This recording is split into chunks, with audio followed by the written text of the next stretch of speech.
know as soon as I say that Batman hasn't been done right yet, I'm going to be creating a few strong feelings in a lot of really devoted Batman fans. And just before I get into why I'm saying this, I wanted to preface this by just saying that Batman is my #1 favorite superhero ever. I've loved him since I was a kid. It's not lightly that I say that Batman hasn't been done right yet, but it's probably worth explaining what exactly I mean before you get stuck into me and just being like, bang. My goal of this video is to convince you that yes, we need one more. There is a Batman I think that could be done, that could become the best Batman we've ever seen, and could become the iteration of Batman that becomes the definitive Batman. So what I'm going to do is I'm going to go through the iterations of Batman we've seen, and I'm going to break down exactly why I believe they haven't met that definitive top tier, potentially all-time best GOAT Batman. And before I do that, I'm going to outline some of the criteria I think are absolutely necessary. They're absolutely necessary to create a Batman that is as approximate to what I would say is the most consistent version of Batman that there's been, and explore these attributes to see if they align with what's been done, almost like a rubric to kind of test. Here are the attributes I think need to exist in Batman to have him be this definitive character. The first attribute that needs to exist is that Batman cannot kill. I believe you. He can't do it. And there's a few reasons for this. The first reason being, if Batman killed, he would not have the epic level rogues gallery he currently has. I think one of the reasons why Batman has some of the best villains out of all the superheroes that exist in comic book lore is because he doesn't kill them off.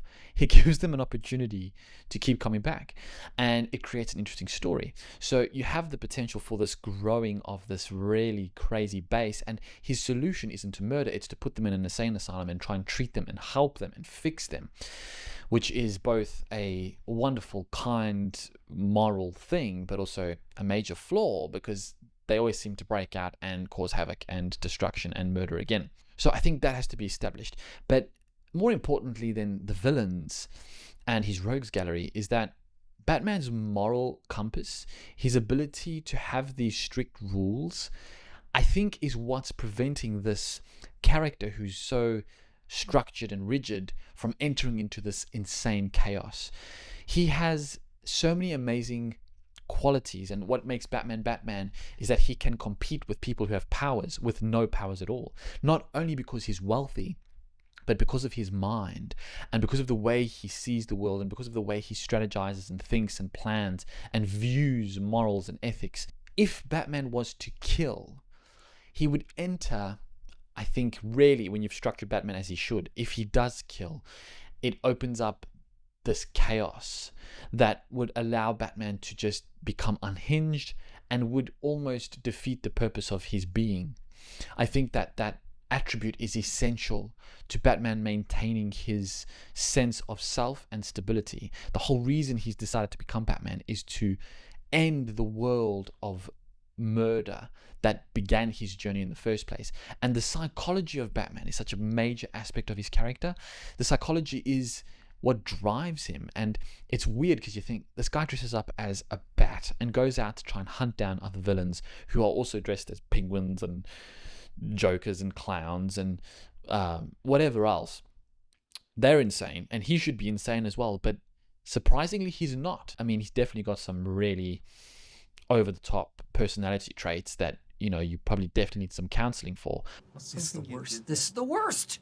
You are the worst. I hate looking at your face. I want to smash it. You know, there's a great book that I've been reading. It's called Batman and Psychology, and it explores from a psychologist's point of view if Batman is criminally insane, and if he's dealt with his trauma effectively, and if he's managing and dealing with his relationships, if, you know, in a normal way, and like all the things they go through so far have depicted him as managing these things quite well. It's important that he maintains these principles, because if he maintains these principles of not killing, it helps him to keep his balance. Now, stay with me. I know I've been talking about this for a bit, but it's important that we really identify why this is important, because it's going to filter in to what we currently have in Batman and what we've seen in the movies and why it's kind of missed the mark.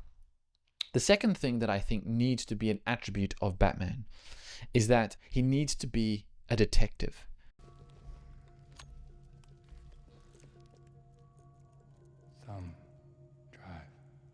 And when I say detective, I'm not talking about like following through on leads and he works really hard. It's like, no, this guy is Sherlock Holmes level genius when it comes to assessing clues, to identifying things that people wouldn't have seen.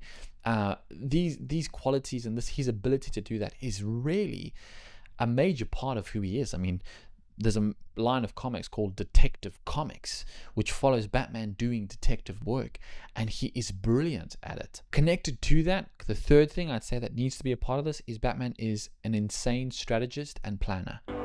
7 million.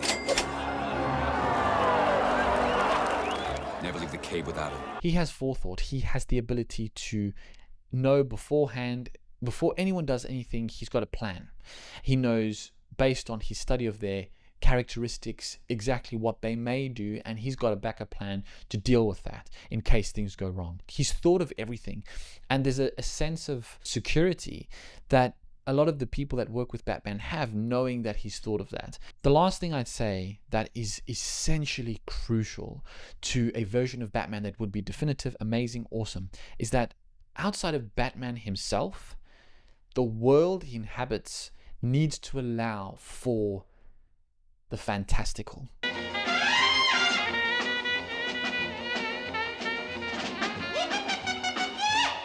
You need to have a Batman who can coexist with Scarecrow. And I'm not talking about the Dark Knight Scarecrow. I'm talking about this guy who's punking himself with gases, who's dressing up with a Scarecrow, going out at night, needles for fingers, like poisonous gas out in the streets. You need to have someone who's got like Bane, who's this oversized, insanely strong, insanely clever, chemicals pumping into his system. You've got to have Batman who can face off against a Mr. Freeze who, if not done well, comes off as really goofy, but if done correctly, is one of the most dramatic and really deep characters, but runs around with an ice gun. Batman's rogues gallery are so awesome, and you need to have him be in that world so that he can explore those characters in the way they've been depicted so epically. But beyond that, with Batman and the way he functions, there is a key character that Batman pairs up with that is crucial in his existence, and that is Superman. Superman was the OG. Superman was the first major superhero in comic books that set the precedence for what comic books could be, and then Superman represented hope and optimism and light and goodness and believing in the best in others. Batman was created almost as the polar opposite to that, while maintaining his heroism, which was Batman thrives on fear. He's completely pessimistic, critical and skeptical of everyone. He functions in the darkness. But these two characters, who in essence don't sound like they belong, are best friends. In the comic books, they work together so well, and that dynamic needs to be a possibility. So these attributes, let's say these four things: Batman not killing, Batman being a detective, Batman being a strategist, and Batman having the ability to live in a world that allows the fantastical, they are a non-negotiable. Let's look at the Batmans that have been done and how they compare to this potential definitive Batman that could exist. So as I was kind of doing this assessment and going through the films and going through the media that's been done across Batman, I actually realized that there's pairs, these weird cousins that exist, that pair up really well and very similarly. And you'll see what I'm talking about as I go along with this, because there's been similar veins of Batman that have been done twice in a way. Let me tell you what I'm going to go through. And this, the order I'm doing this in is in the order that I think matches the criteria from least to best, not necessarily what I think is the best film or the best version. The first pairing, I'd say, starts off with Adam West's Batman. Adam West's Batman, growing up, was just like a joke. And understandably so, it was a joke. It was funny. It was meant to be funny. But understanding what it was and reviewing it and really looking into it, we have a lot to appreciate from Adam West's Batman. The first thing that I can kind of just say is that it kept Batman in the zeitgeist. It kept Batman popular. It put him forward as a character that people loved and a version they wanted to see. It also introduced characters to us that became really popular that we might not have had if this hadn't been done. I mean, characters like Catwoman, the Riddler, the Penguin, these characters weren't necessarily very popular, but in Adam West's Batman maintained a level of popularity that allowed them to become what we see today. And you see things like the Penguin series that came out. Things like that might not have existed if we didn't have the Penguin in Adam West's Batman. So that's the one side of things, but they also introduced some characters to us. The first character is Batgirl. Batgirl never existed before Adam West's Batman. She's part of the Bat family. She's there. She's in that family there. She's in the top tier. So we wouldn't have had that if it wasn't for the Adam West Batman. Another one is Mr. Freeze. I love Mr. Freeze. I love the character of Mr. Freeze. The way it was done in Adam West was just a complete joke. But again, the character came into existence because of Adam West's Batman. So we can't dismiss it entirely. Now, putting it up against the rubric, does Batman kill in this one? No. So he crosses that one, which is good. Is he a detective? Kind of like a fun detective, but not really like the detective we're talking about. Was he a strategist? Yeah, I mean, really, it was just Batman having fun on adventures. It was like an adventure story. He did exist, I could say this, is he existed in a fantastical world, for sure.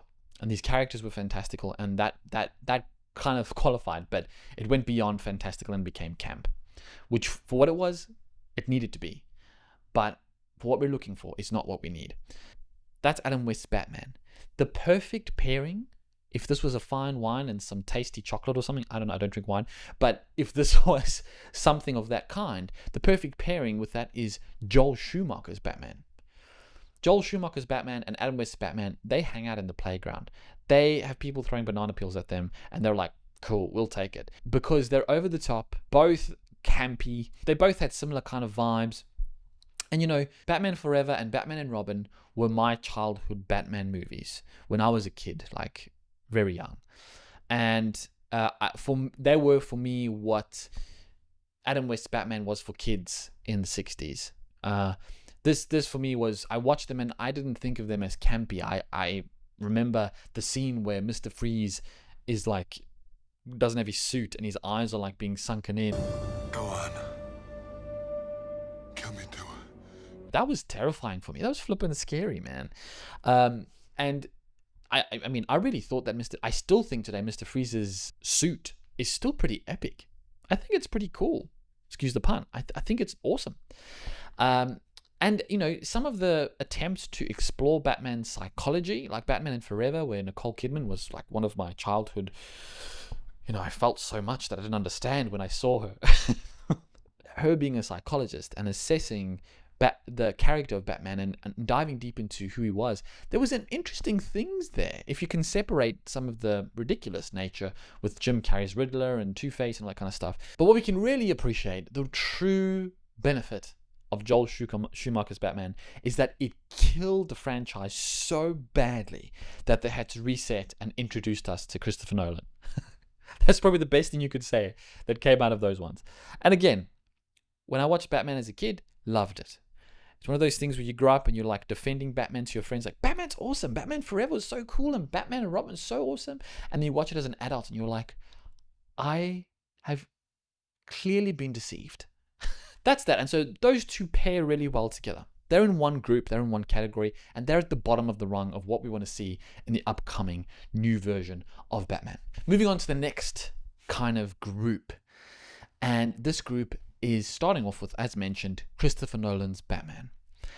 Christopher Nolan's Batman, I think, is defined for me by Heath Ledger's The Dark Knight. That movie is the central part of that trilogy that influenced I can't say generations, but influenced at least a decade's worth of superhero films that went for this darker, grittier, grounded feel.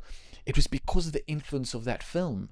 It can't be understated how amazing and how mind-blowing that movie was. Batman Begins was epic, was really, really amazing. I loved that setup and I loved that first film. It was a solid entrance into that trilogy. The Dark Knight Rises, Bane, I love his portrayal of Bane, but wasn't as, I haven't watched it half as much as I've watched The Dark Knight. I've watched The Dark Knight maybe 20 times. I loved that film. Let's look at the rubric and figure out how it compares. The first thing is the no-kill rule. Bang. Batman definitely attempted to have the no-kill rule. I know there's videos out there where it's like the peripheral damage of this guy definitely murdered a few people. But as far as Batman's intention, his desire and his intention was, I'm not going to kill. I'm not going to cross that line. It was a strong moral drive of the trilogy, and I think was portrayed in a really great way. Christopher Nolan's an epic filmmaker. We can't fault him on what he did with that trilogy. The second rubric we look at is the detective side of things. So we can say that I think his detective work was a bit better than the previous films, but still wasn't really epic. He had cool gadgets. He did every once in a while do a little bit of detective work, but it was never really the main vibe of this Batman trilogy. It was more about ideas, ideologies, and taking on the myth of this Batman character. So I can say that's like a half mark for that one. Batman being an insane strategist and a really good planner. Again, this hasn't really been done. He had the ability to kind of sometimes plan things out, but most of the time he was just going with the flow and trying to figure things out and kind of learning with us on that journey as the audience watched. And the last thing being the fantastical world. This, I think, for me was the one thing, the main thing about the Dark Knight trilogy that when I watched it, I felt a bit disappointed. I thought, man, it's so grounded, which was the feel. It was a crime story. It was so grounded, though, that I knew I could never see the characters I loved in the form they had been depicted in the comic books in this version. And that for me was always really disappointing. That was for me where it kind of missed the mark. And that leads me to the other pairing, right? The other pairing to Christopher Nolan's Batman is Matt Reeves' Batman. Very similar in their takes on the ideas around this world, is that they're grounded crime thrillers. Matt Reeves got more of a noir detective story, which had, if you look at it kind of, the rubric there, you can say, okay, the first thing, no kill rule. Batman doesn't kill in this one. He definitely injures people pretty intensely, but he doesn't kill people. The second thing being, is he a detective? Yes, he is a detective, but at this stage of his career, not a very good detective. He's missing key details, and spoilers if you haven't seen Matt Reeves' The Batman, but if he had figured the one tool out that was part of the evidence and what it represented, Batman could have prevented all the crazy chaos from happening in the first few minutes. Him and Commissioner Gordon are busy questioning the Penguin, and there's like a major aspect of the way that they'd interpreted a detail from the Riddler that if they just interpreted correctly would have led them to the clue straight away. So there was a lot of learning. It seemed like Batman wasn't quite on par with where he needed to be as a detective. Definitely not Sherlock Holmes level. Maybe he's getting there, but he's not there yet. So he doesn't really cross that one there. You could give a half mark. The other one there is he an insane strategist and planner? Not at all. I didn't feel like he had much of a plan ever. It seemed like he was just, I guess you could say there was some kind of espionage. He was planting Catwoman in and kind of trying to figure things out. There was some strategy going on there, but again, not to the level that we've seen Batman in the comics, not the way he's been portrayed in the comics. And we need that. I think we need that. And then again, it's difficult. There's a feel about Gotham in the Batman that I think is perfect. The feeling of it is perfect. The rain, the film grain, the way it's portrayed, Batman himself, I think The Batsuit in this version is one of my favorite versions of the Batsuit. Really, really love it. I love the collar. I love the way it can move. I love the armor. I love it all. It's really cool. And I think that Gotham could inhabit, this version of Gotham could inhabit the fantastical, but the narrative doesn't allow it. It's a very grounded Riddler.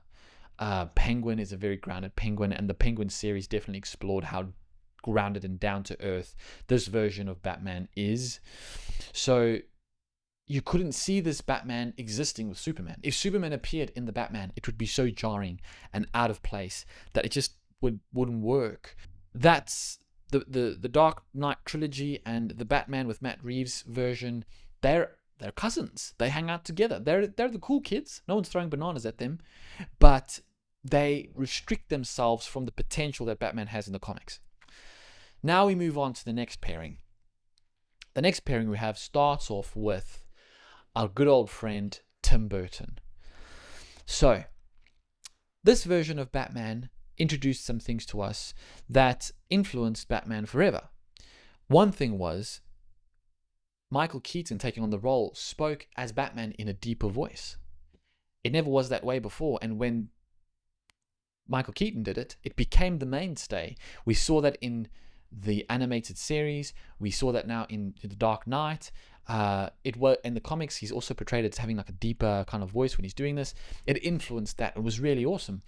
The depiction of some of the villains was really cool, and I think you could argue that fantastical would work in this world. Catwoman is crazy and awesome. Favorite version of Catwoman by far is Michelle Pfeiffer. Just brilliantly done. And the Penguin, so gross and disgusting, but definitely could be a fantastical world for this version. Gotham itself as well matched the tone of that. It was a kind of really its own, had its own character, felt otherworldly. Definitely this version of Batman could exist with the fantastical. But this Batman killed fools. He was murdering people, putting explosives on them, riding them over, wasn't bothered. He would kill people. No problem, no stress. Which again kind of shortfalled him a little bit to what he could be and the structure he follows and that balance and that boundary and how he can push it, which is so interesting to see. You can't really see that in this. Batman being a detective, not really. There wasn't really much detective work here. A little bit, but not much. So it missed that as well. But the fact that it created a world where potentially Superman could exist, and the tone, the darker tone it had, was there as well. I think those aspects of it really lend itself towards being closer to the Batman we want to see. That could be the definitive Batman. That is paired with Zack Snyder's Batman. So the Zack Snyder Batman never got his own film, but was part of Batman v Superman. When I came out of Batman v Superman, I was one of the major advocates for that film. There was very divisive. People were like, what a load of trash, Martha, blah, blah, blah. I get it. But there were so many good working pieces to this Batman that made me excited because Superman existed in this world and Wonder Woman existed in this world. So we know for sure the fantastical is covered. This is a possibility. Problem is, this Batman also murdered. He murdered with machine guns and seemed to be unfazed by it. This Batman was older and grizzled and more world-weary and at the end of his rope with kind of what he was putting up with. There was a lot of aspects of this Batman that I think they started him at the bottom of where he could be at the worst version he could be, which is why I was like, okay, he's murdering people, which is not good. And I don't want that to be a part of his attributes. And I think he could have navigated that successfully without having to kill. He could have just been really brutal, but he didn't have to kill. But I understood what they were going for, not according to what Zack Snyder said on podcasts and things. I think his reasoning for that and what he's said publicly, I think I disagree with. But from what I believed they were aiming for when they made the film was that Batman had to have some growth and had potential to become the Batman we recognize. So he had some detective ability. He wasn't really seen much in the films, and he did have a bit of strategy here and there, but not really much. the real thing about this is that, again, it provided a world similar to Tim Burton's, where it felt like the pieces were close, and that I could see this version of Batman fitting very well into potentially the definitive Batman, but it just wasn't hitting the mark on probably too many characteristics and attributes. None of these versions of Batman ever really were quite there. I think if you were able to meld them all into one Batman, taking away those attributes that didn't fit well and incorporating some of the other ones, and really honing into the detective stuff and the strategist planning stuff that really hasn't been done properly in any of the films, I think you would be getting there. So I come to the last category, the last pairing, where I think that these versions of Batman captured Batman perfectly. They are not the live action versions, but if they were done in live action, would be brilliant. Starting off with Batman the Animated Series. I don't think it's a surprise to anyone to say that Batman the Animated Series captured Batman perfectly. It, funnily enough, branched off of Tim Burton's Batman, introducing the darker Batman, right? Which beforehand people were like, don't make a darker version of Batman. Who's going to watch that? And then they made it and they were like, I guess people like this. And that's when we got this brilliant animated series, which fleshed out so many of the story arcs for characters like Mr. Freeze, Two-Face, Clayface. It gave us such brilliant stories. Also introduced us to characters like Harley Quinn, who have become a mainstay in Batman lore, and gave us the voice of Kevin Conroy, of course, who was beloved, and really captured Batman in an amazing way. Batman in this version doesn't kill. He's a pretty epic detective. He is amazing strategist, amazing planner, and he lives in a world of fantastical characters and people, and comes across Superman in the Superman animated series and fits perfectly. This version of Batman, there's the template there. It exists. So that is what we need to be aiming for. That paired with one of my favorite versions of Batman. In fact, this version of Batman reignited my love of Batman at the time, to the point where I was just in love with this version of Batman, and that was Batman Arkham Asylum, which became Batman Arkham City, and then Batman Arkham Knight, and had the other Batman Origins one. But this version of Batman is perfection. This is what I need to see in a live action Batman. Gotham is dark, but it's also otherworldly. It's got this massive moon, and I don't think you're going to do that in the live action, but you can have a bit of an oversized moon to create that feeling. There was really grim stuff happening in those stories where, Batman for sure beat people within an inch of their lives. He is brutal, but he does not kill. And he has great gadgets.